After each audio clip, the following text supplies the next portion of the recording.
One Piece 1175 just went absolutely insane. Loki's legendary Devil Fruit is finally revealed.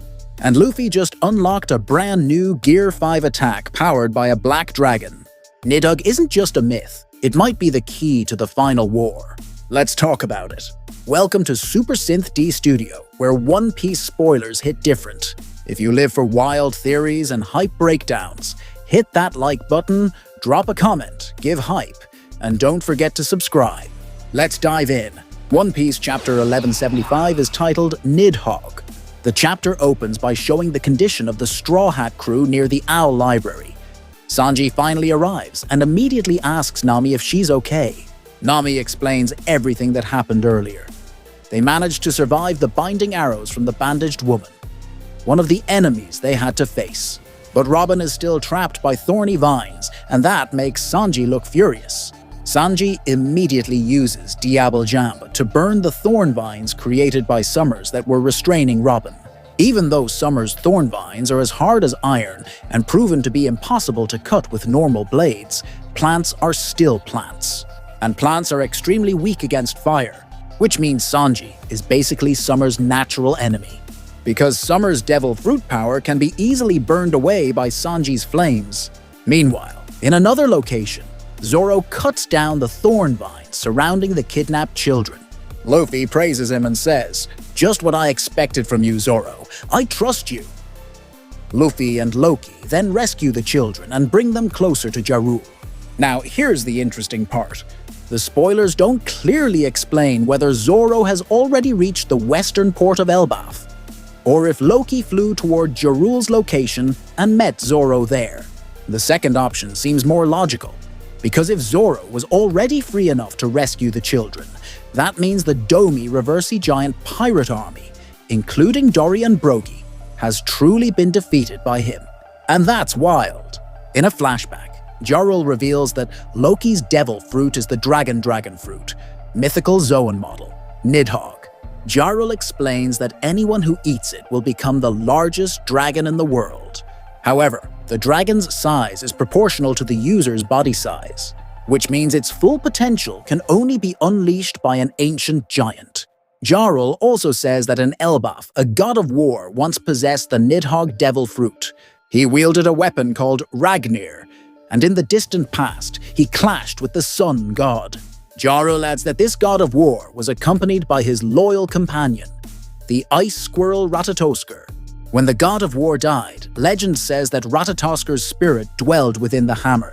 It protected its master's devil fruit, preserving it until a worthy successor appeared, someone strong enough to claim it. That means the previous user of the Nidhogg Devil Fruit, the one known as the God of War, was the former king of Elbaf. That's why the Nidhogg Devil Fruit has been guarded and passed down within the Elbaf kingdom for generations. Now here's the big question. Was this god of war the king of Elbaf during the Void Century? Or was he the godlike figure from the First World depicted in Elbaf's mural? If the Black Dragon Nidhogg that Ja Rule mentioned once fought the Sun God in the First World, then that means he was the Earth God, because in the Harley text, it is stated that in the First World, the Sun God fought against the Earth God, who was assisted by the Hellfire Serpent. The One Piece lore is getting absolutely insane. Back to the present. Loki flies toward the western port of Elbaf, with Luffy still riding on his back. And finally, the battle between Luffy and Sommers begins. Luffy unveils a brand new Gear 5 technique in this chapter against Sommers.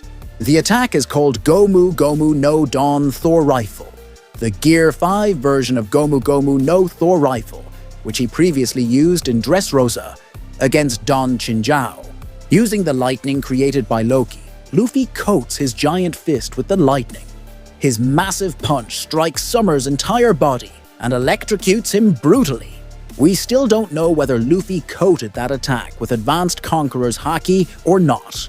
If he did, Sommers should be dead from that single attack, because the concept is the same as when Loki killed Harold. At that time, Loki coated his attack with advanced Conqueror's Haki and simultaneously used natural lightning to strike Harold.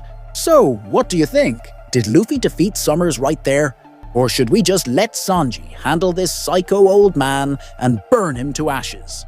Let me know in the comments. On the other side, Loki defeats most of the MMA monsters created by Saint Killingham using his lightning powers.